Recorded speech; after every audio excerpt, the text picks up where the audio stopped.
No, it's for a reason. We sang, for the first service, we sang, I Surrender All, and I told them, I said, one person that's not going to be surrendering today is Tom Brady and the Tampa Bay Buccaneers. Even got my Buccaneers cup, even though some people on our praise team, which we're going to get rid of, messing with me. It's okay, I was just going to deal with it. If you guys can turn with me to Habakkuk, is that right? You know what to say, right? Yes. Not to be confused with the Wookiee Chewbacca. He has some very good points as well, but if you don't have your Bible, you can look up here on the Sky Bible. We're going to throw it up there. The title of my message is Waiting is Working, and this has nothing to do with the 18 years I waited for the Tampa Bay Buccaneers to get back into the Super Bowl, or for my entire life for them to have a decent quarterback. Steelers, they're not even in it. I mean, it's not even. All right, here it is. It says, and the Lord answered me, write the vision, make it plain on tablets, so he may run who reads it. For still the vision awaits its appropriate time. It hastens to the end. It will not lie. If it seems slow, wait for it. This is a word for somebody. God has given you a vision, and you've kind of just given up on it. You think, well, it's never going to happen. It didn't happen. It's been years since I had this vision, and maybe it was just me. Maybe it wasn't God. And I just want to encourage you, wait for it. Don't lower your standards. You've come too far. Don't settle. Wait for it. And then it says, it will surely come. It will not delay. Let's pray. Heavenly Father, I thank you for this time we can come here and worship you. I thank you for providing the place to worship. But God, truthfully, we don't need a roof and walls to worship you, God. This building is not the church. Your people are the church. We are the church, and I thank you for that. God, I pray that we do not leave here the same. I pray that we leave better than we came. God, I pray that when we leave here, we are loving people more like Jesus. We are seeing people more like Jesus. And we're just pointing out acting more like Jesus. And Lord, I pray for Tom Brady and the Tampa Bay Buccaneers tonight. By the Super Bowl. In Jesus' name, amen. Amen. Now, we're going to talk about vision. We're going to the reason we got these bricks back up here. Some people's asked me, "What's the deal with the bricks?" I've seen them online. I haven't been here for the service, for the brick by brick message, or for the 70-year celebration. What's up with the bricks? And how do I get my name on one? Can I put my name on one? I've had several people ask me, and I realized I missed an opportunity. We could have sold these bricks to sign the name, but do you think we could go to these people and try to get money? No, probably not. Okay.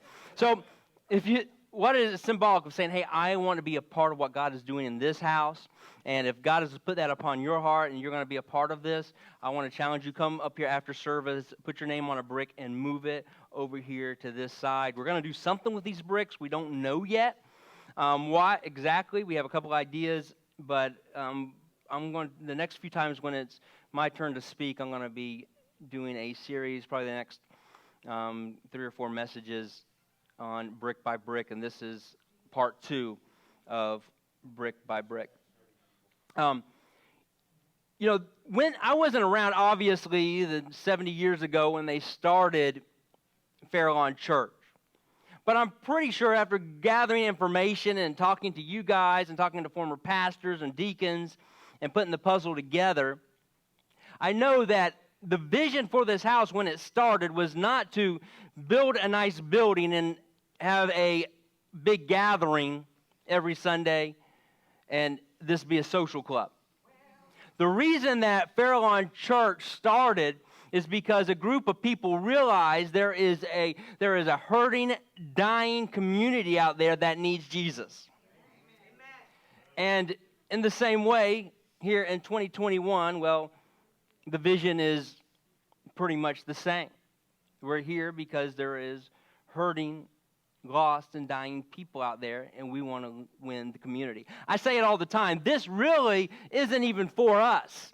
I pray, I believe there's going to be a time that I wrote the title. I haven't done anything else for the message, but there's going to be a time that I'm going to speak a message called We Need Your Seat. And pretty much it's going to say, hey, if you're a member here, you got to stand in the back because we need your seat. For all the new people coming in. Now, so much of my life, and I would say it's the same for you, was birthed from vision. When I saw Julie Nicole Lasley, Jesus spoke to me right away. Now, he said, this is going to be your wife. Now, it took me a little bit of time to convince her, but your boy's not that bad of a leader. I can cast a vision, yo. Hey, I got the girl, hey. But sometimes God allows you to see part of the vision, but not the whole thing. Like I knew I wanted a wife who loved God. I wanted a wife who would be an amazing mother to our children. I wanted a wife who would be faithful. But what I didn't realize, or what I didn't see, is that it would be this beautiful, gorgeous, blonde bombshell that I now call my wife. I mean, that's grace, baby. It's right there. You know, talk about grace. You know, for all you karma people out there, it's going to tell you this. You don't want karma. Oh, karma's going to get them. Well, if karma's going to get them, it's going to get you too. I'm just going to tell you. You do not want to get what you deserve. I know I don't. I'm not a karma person. I'm a grace guy. It's grace. Because grace is not only the good will be blessed, but it's also the bad will be blessed. Now, a lot of times we don't like that. Because when we think of bad, we don't really think of ourselves. We think of what bad things people have done to us, and we're like, we want them to have karma, not grace. Now us, we're good with grace, you know, but no, grace is not just the good will be blessed, the bad will be blessed. Why? Because his blood washes away all the bad. So I don't care what you've done in your past, what you did 2 minutes before you walked into Fairlawn Church. His blood washes away the bad. And that's grace. Now I'm going to talk to you about this dude. His name is Nehemiah. Now, it's not to be confused, because a lot of people think Nehemiah was a bullfrog. He wasn't. That was Jeremiah. It's easy. They sound the same. Easy way to remember that is, you know, a bullfrog jumps. Jeremiah starts with a J. Jeremiah is the bullfrog, not Nehemiah. But they both are very good friends of mine. I love the life of Nehemiah. I love the story because Nehemiah, he wasn't a pastor. He was not an evangelist. He wasn't a deacon. In fact, this dude is living in slavery, and he has the worst job ever. His job is a cupbearer. You know what a cupbearer does? A cupbearer, he's a cupbearer for the king. So what he would do is he would drink the king's wine before the king drank it. Now, he wasn't drinking it and just saying, that's good Merlot from the Moses years. I think you'll like this, king. That's not why he was doing it. He was checking it to see if it had poison. You think your job's bad. Talk about high-risk occupation. I mean, the way that you would know if Nehemiah was doing a good job is he would drink poison and die. So every time he just never knew, is this going to be my last sip? But Nehemiah, he wasn't a pastor. He wasn't an evangelist. He wasn't a deacon. He was actually in exile. He was in the Persian Empire. Now, we've talked about, my last few messages, I talked about Israel's exile. I talked about Shadrach, Meshach, and Abednego. I talked about Daniel and when Babylon came in and they destroyed Jerusalem and they took people in as slaves. They didn't take everybody, but they took people in as slaves. And then we talked about the how many years Israel was in exile in Babylon. Anybody remember how many years? 70 years. Now, what's going on right now, is after that. So what happened is in the exile, they didn't just release everybody at one time. There was waves. So when King Cyrus took over, that was the first wave of Jews being able to go back to Jerusalem. Here, Nehemiah, this is years after Daniel. Most likely, Nehemiah never knew Daniel. He may have heard of him, but he never met him. Maybe his grandparents or his parents. Nehemiah never even stepped foot in Jerusalem. He was born in Babylon. But see, what happened is Babylon was overtaken by the Persian Empire.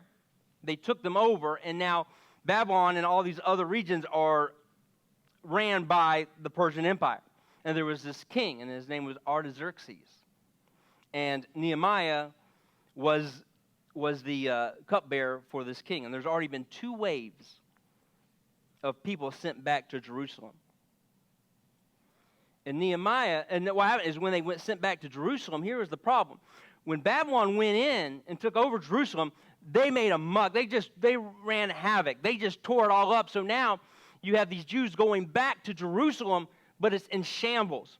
And now they're there, and all these other countries and regions are going into Jerusalem, and just for the fun of it, they're like just destroying them and tearing down the walls even more and taking other people for slaves. So I can imagine there was probably some people, if they heard about this, they're like, I don't want to go back to Jerusalem. I'm good right here in the Persian Empire. So Jeremiah was a slave in exile and a cupbearer. Let's turn to Nehemiah chapter 1, verse 3 through 4. Throw it up here on the Sky Bible. And they said to me, the remnant is those that are in Jerusalem, those that were left in Jerusalem, they call them the remnant. The remnant there in the providence who has survived the exile is in great trouble and shame. The wall of Jerusalem is broken down, and its gates are destroyed by fire. As soon as I heard these words, I sat down and wept and mourned for days and continued fasting and praying before the God of heaven. So he found out that the walls of Jerusalem had been destroyed and they had been broken. Listen, oftentimes a God vision will be birthed out of brokenness. But how we handle that brokenness says everything.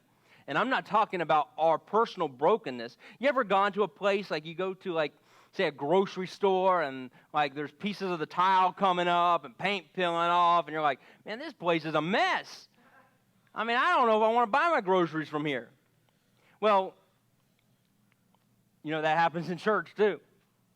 And a lot of times we'll walk in and we'll see things that are broken and things that are messed up, and instead of handling it the way we should, this is what we do. We walk in and say, oh my goodness,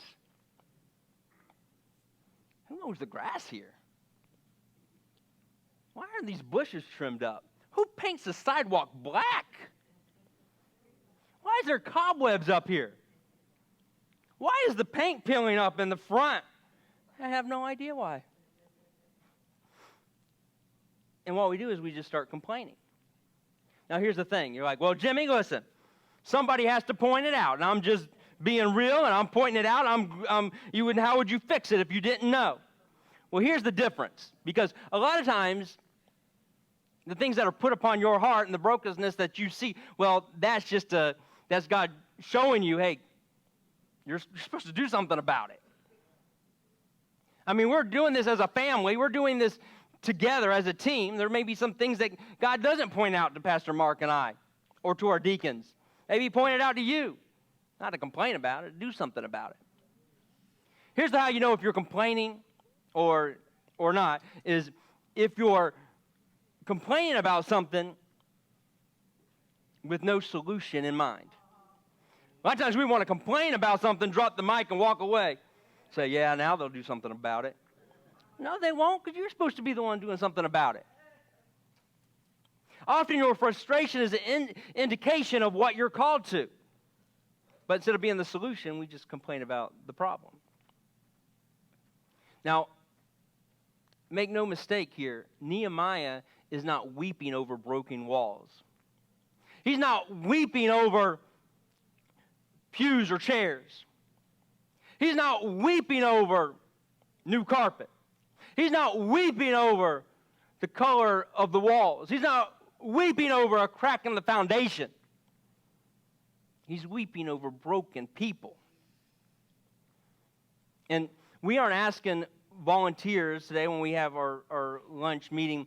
We're not asking for volunteers, and we're not putting teams together for brick and mortar. We're not taking up an offering for brick and mortar. We're doing these things because we want to reach a lost and hurting community that need Jesus. So here's my question. This is a big question. Here's my question of the morning for you. You ready for it? Are you and God crying over the same thing?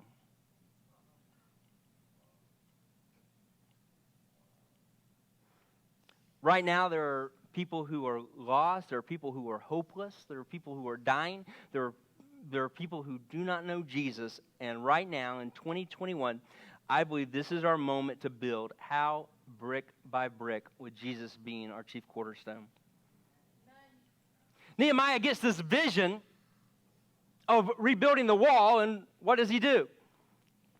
What does he do? Does he jump up and say, run to Home Depot and buy a whole new set of tools? I mean, Ryobi, of course. You know, nobody has the money for DeWalt or Makita. That stuff's expensive. No, he didn't do that. Let's see what he does. Can we throw it back up here? Verse 4. As I heard these words, I sat down. You want to sit down, Nehemiah? And wept and mourned for days. And I continued fasting and praying before God of heaven. Often we get a vision and we think, all right, it takes immediate action. All right, I got this vision. I need to get up and do something about it.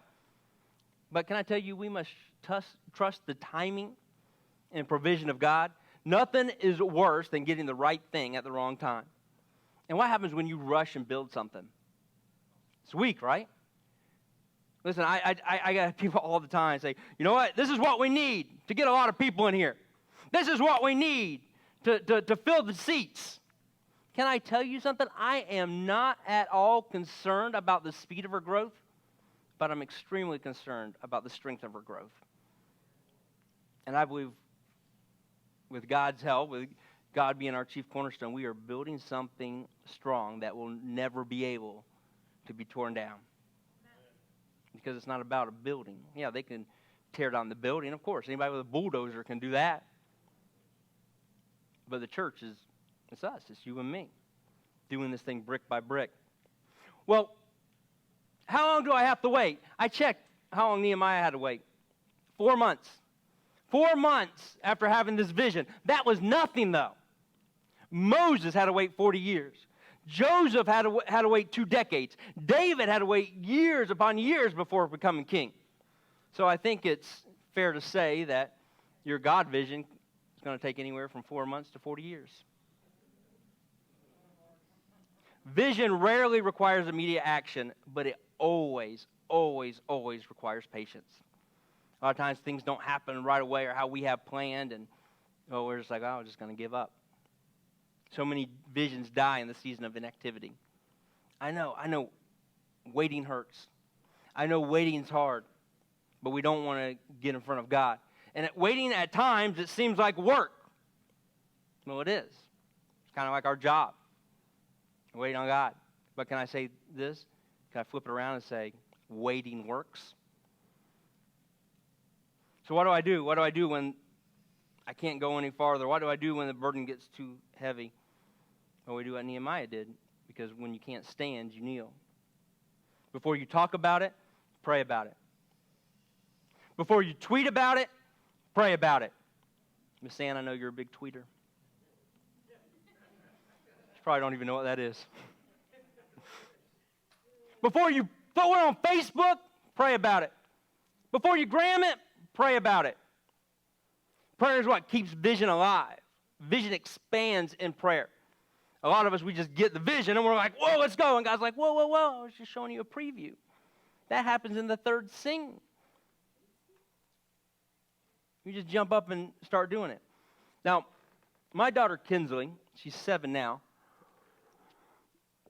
But somebody, and when I find out who it is, we're going to have a talk, because somebody introduced her to the Spice Girls. and to YouTube. So we get in the car, and we're driving, and she's like, Daddy, can you put on Spice Girls? Because I've done it before on my phone on YouTube, and I'm like, oh, sweetheart, no, I'm driving. I can't just pick up my phone and go to YouTube right now. I'm driving. I can't pull over. She goes, well, can you just turn on the radio and let's find Spice Girls? And I'm like, baby, why don't we just turn on the radio and listen to some Christian music? And she's like, no, Daddy, it's Spice Girls. And I said, sweetheart, you are a sinner. I did not say that, for the record. And she kept on. So I turned on the radio, and I said, see, baby, it's no Spice Girls. And she said, Dad, you got to search for it. So I got to about the third or fourth channel, and I hear this. I'll tell you what I want, what I really, really want. Well, tell me what you want, what you really, really want. I want to, really, really, really want a zigzag. Oh.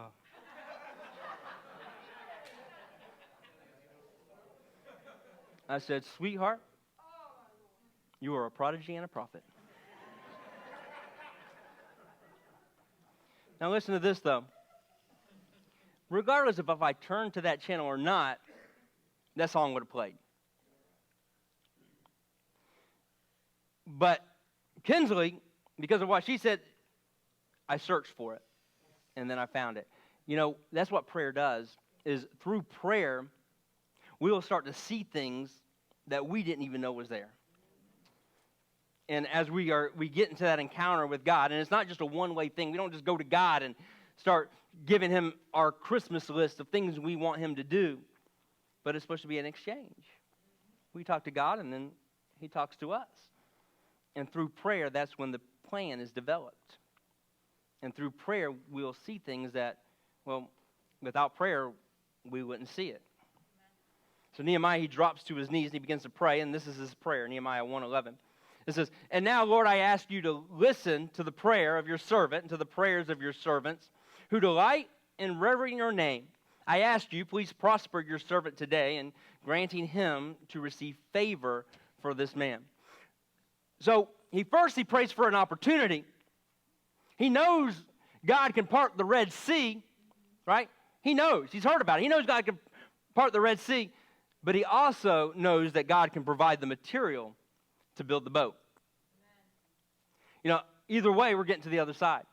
Now, here's the thing. A lot of times we get so stuck on supernatural. Now, I love the supernatural. I believe in the supernatural. But sometimes what happens is we get so focused and our mind set so much on the supernatural that what happens is, well, I'll just say it, we get kind of lazy. And we're sitting there and saying, God, I need you to part the sea. I mean, chariots are getting closer. You know I don't know how to swim. Come on, God, I need you to do something. You're getting closer. God's timing, right? And then God's like, dude, open your eyes. That whole time, I provided the wood for you to build a boat. It's right there. It's been there the whole time. But a lot of times we just want to hang on to the supernatural or just think of the supernatural and just expect God just to do it. Sometimes he provides the material so you can do it. Either way, it's God. Either way, we're getting to the other side.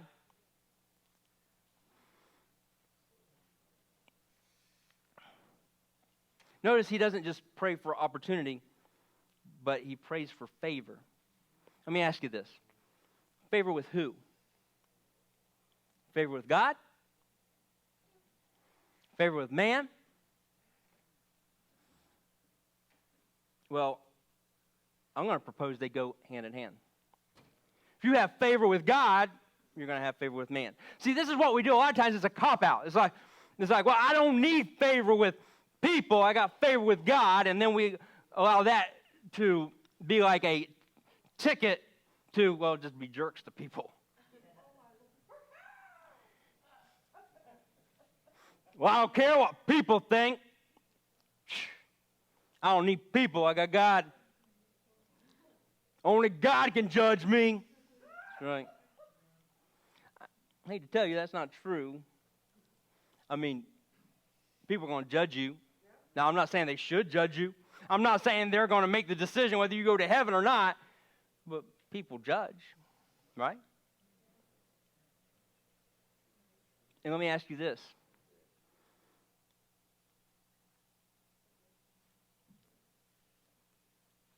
When Jesus told the disciples to follow me, what was it? I think we got the verse up there. Elliot, it's in Matthew. And Jesus said to follow me to the disciples, and I'll make you fishers of what? Men. A lot of us, here's the problem. We think we got to catch God. He didn't call us to be fishers of God. He didn't call us to catch God. Listen to this. If you know me at all, you can ask anybody that just knows me a little bit. I spend a lot of my time looking for my keys. Where did I put them? Listen, there was this one Sunday, I put my keys down somewhere, and I couldn't find them. I had to go meet Julie at Cracker Barrel. I had to take a Uber. I still have not found those keys. I can't even find my own keys. You know, we used to sing that song, I Found Jesus. And I love that song. But not really the case. I can't even find my keys. I found Jesus. No, Jesus found me.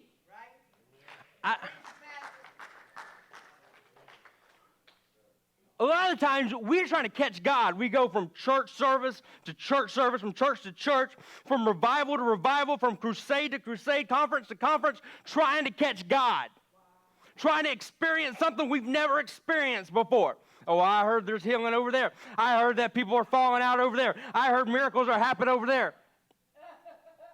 And what we're doing is we're trying to catch God, and then we're wondering why we're not living in purpose, the purpose that God has called us to. Listen, we're not called to catch God. He found us. He's called us to be fishers of men, fishers of people. And what do people look at?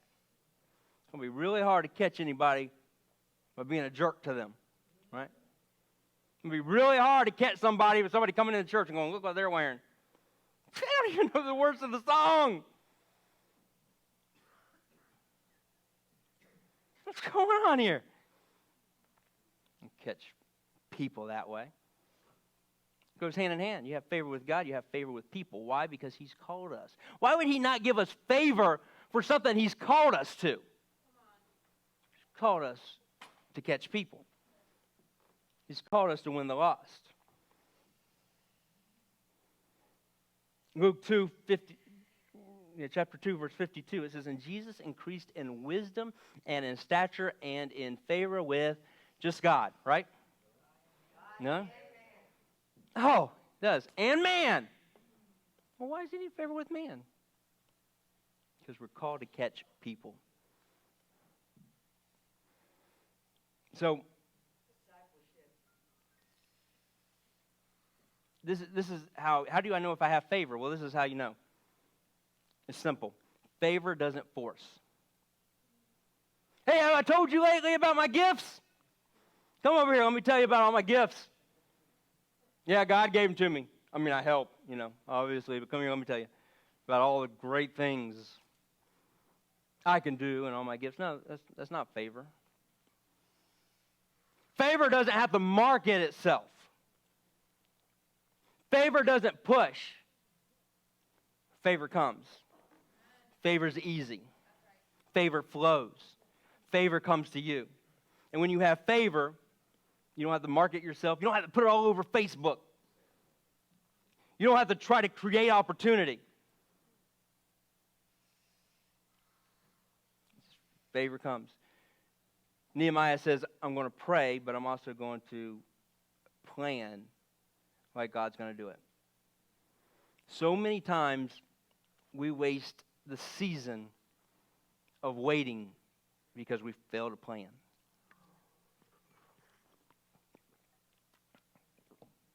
God's given me a vision. Well, that's great, Jimmy. How are we going to get there? I have no idea. You mean you don't have a plan? Nope. But you have the vision. Yep, God gave it to me. He's just going to do it. Let me ask you this. If God was just going to do it, why would he need to give you a vision for it? I mean, wouldn't he just do it? A vision. Listen, I hope you remember this more than anything. A vision without a plan is actually just a fantasy. Might as well be working for Disney World. A vision without a plan is actually just a fantasy. Nehemiah chapter 2, 1 through 5, it talks about when Nehemiah went to the king, King Xerxes, and he was sad, he was troubled. And King Xerxes looks at Nehemiah, and he knows him pretty well. He's been his cupbearer for a while, and he says, hey, man, hey, bro, you look sad. Are you sick? No, I'm not sick. And that's cool because you drink before me, so I'm just making sure you're not sick. Did your team lose in the Super Bowl? No, sir, I'm a Bucks fan. Okay. King Xerxes, this Persian king, notices Nehemiah is sad and asks him why he's sad. And he tells him, he says, well, it's gotten back to me that my people in Jerusalem, these countries keep coming in and tearing down the walls and taking more people for slaves, and I'm just troubled about that. I'm sad about that. Now, this is a Persian king. Persian Empire, they served many gods. If you've ever seen the movie 300, it's loosely based off the Persian Empire. They have many gods. They serve many gods. They do not believe in the same God that Nehemiah does. But look, I think it's in verse 4, what the King Artaxerxes says to, it's still on 2, what he says to Nehemiah. In verse 4, it says, then the king said to me, what are you requesting? Here's the Persian king saying, okay, I see you're sad. I see you're troubled. You just told me the problem. What do you need? So for 4 months, Nehemiah has been praying. He's had the vision. He's been praying about the vision. God has been giving him the plan, and he's waiting for the opportunity, and now the opportunity has arrived, and he's the king, the Persian king, who don't even believe in the same God, says, what do you need? And Nehemiah right away was like, well, I got a plan. And this was his plan. We should have it up there, a slide, the plan. This was the plan. He says, number 1, I need to go back to Jerusalem. All right, granted. All right, step 2. Well, king, I don't got any money, see? So, bro, how do I say this? I'm going to need you to pay for it. I mean, like, just hand over your American Express card and let me go. All right, done. What else you need? Well, king, I need you to write a letter because, see, people know that I'm a slave, and if they see me leaving the Persian Empire, they're going to think I'm trying to escape, and they will kill me. So I need you to write a letter giving me the authority to leave. So I need a letter of authority. Done. What else you need? Well, king, we're going back to rebuild some walls, and there ain't nothing in Jerusalem left. So I know you got this forest out there, all right? I know there's this dude over the forest. His name is Aspa. He doesn't like me too much. But I need you to get a hold of him and just have him cut down some of those trees and give me some of that lumber. It's pretty much saying, king, I need your Home Depot card and let me max it out. Done. What else? Step 5, make me the governor of Jerusalem. Because when I get there, I've never even stepped foot in Jerusalem. I mean, my grandparents, my parents maybe, but I've never even been there. They don't know me. I'm not going to dress like them. I'm not going to talk like them. They're not going to trust me, so I need a letter from you making me the governor of Jerusalem. Done. What else? What's your plan, Nehemiah? Well, when I get there, I'm going to gather all the people together, and I'm going to share my vision and tell them what God wants to do. All right.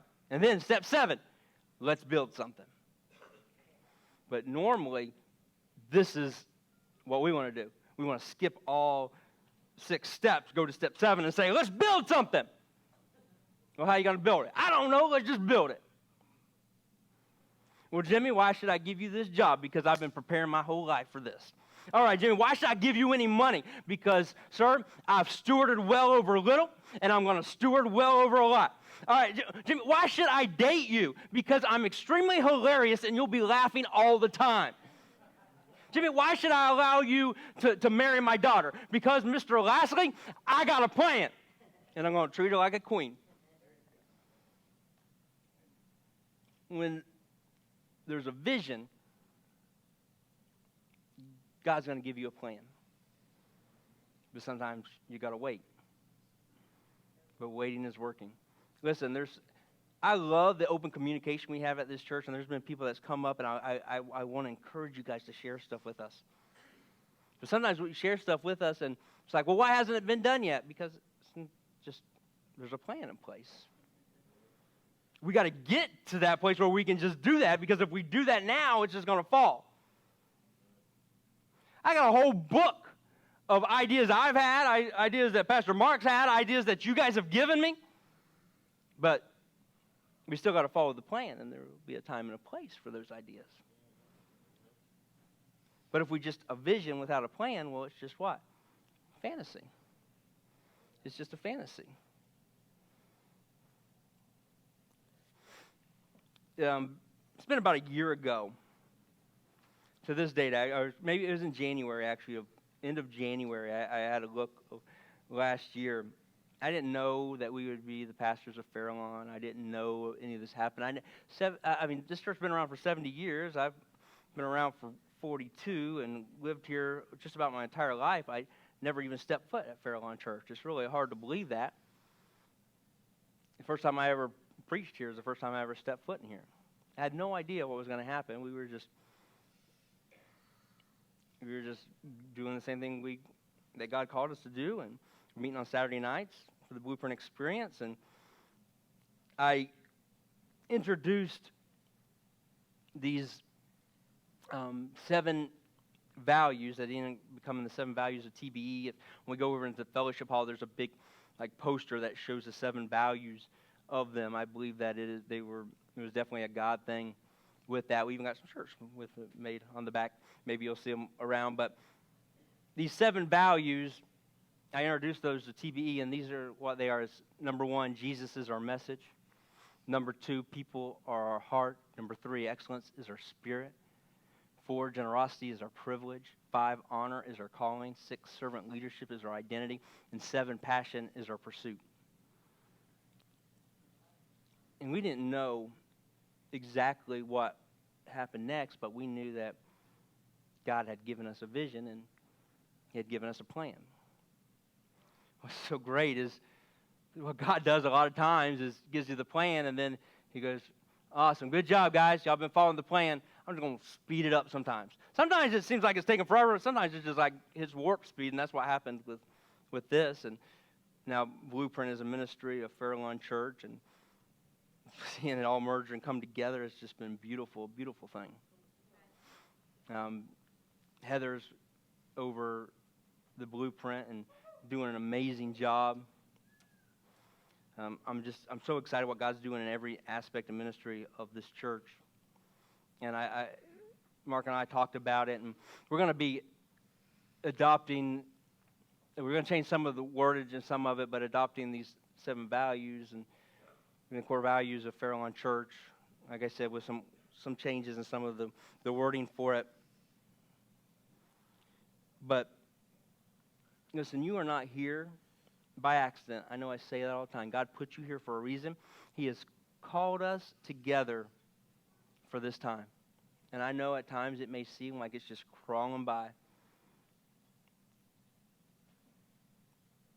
But God is building something brick by brick. Does He need us to do it? Does He need us for His plan? No. But He wants us. And I'd much rather be wanted than needed.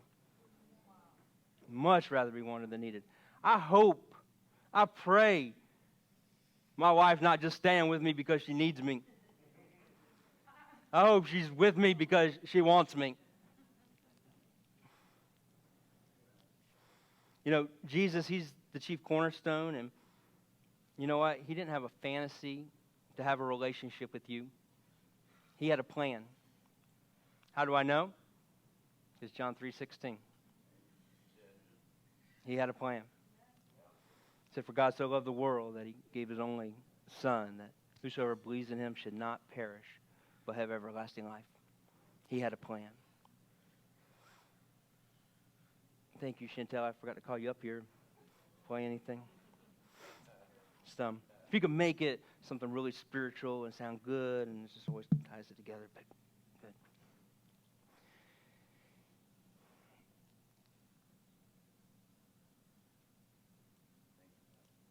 You know, we're getting ready to, and I want to encourage you, if you weren't planning on staying for the lunch afterwards, I want to encourage you to. Maybe God has put something this morning on your heart to get involved and volunteer. And you need to be in there. This is for people that are volunteers and people that are interested in volunteering. Because, you know, 2 people or 6 deacons, God didn't call us to do everything. If he did, why would he put us all together? And I can guarantee you, God did not call you here and put you here to just sit in a seat.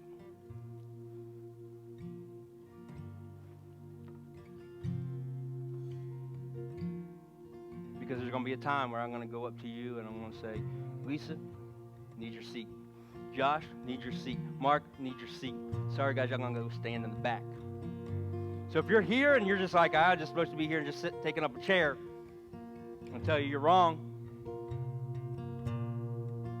And it's coming. We need your seat. There may be some things that we haven't even thought of that God's been revealing to you. And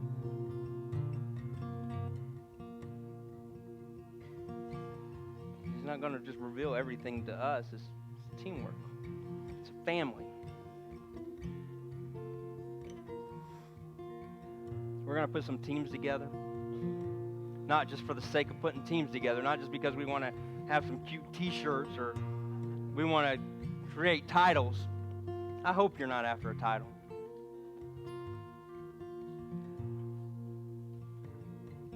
I wish we didn't even have to have titles.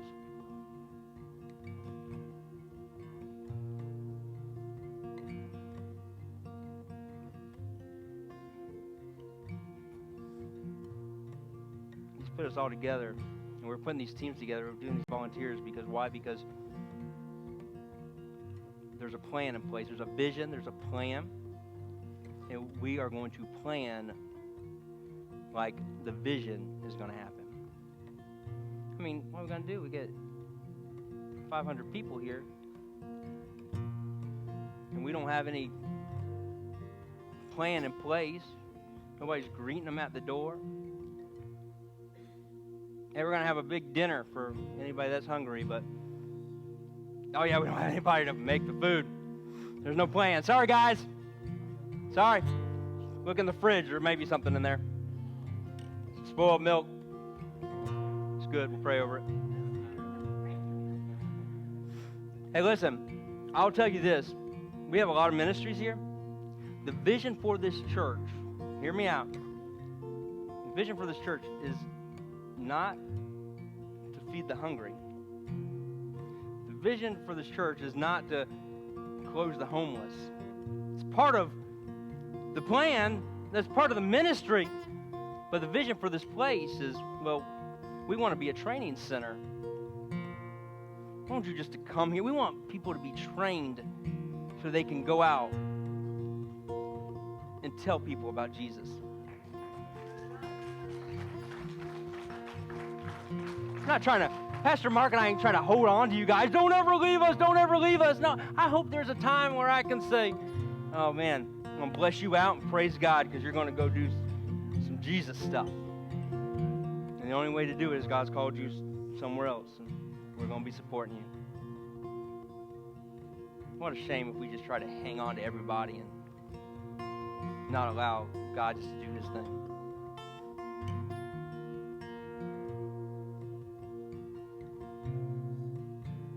I can tell you, everybody that's here, you're supposed to be part of the vision. You're supposed to be part of this brick by brick. And I hope that you are. I hope you make that decision too. But if you don't, if I don't, guess what's still going to happen? Because it's a God thing. It's a God vision. I'll tell you this, God didn't need me here for 70 years. And he don't need me here for the next 70 years. Praise God for ever how many years he has for me. He wants me here. And I thank God for that.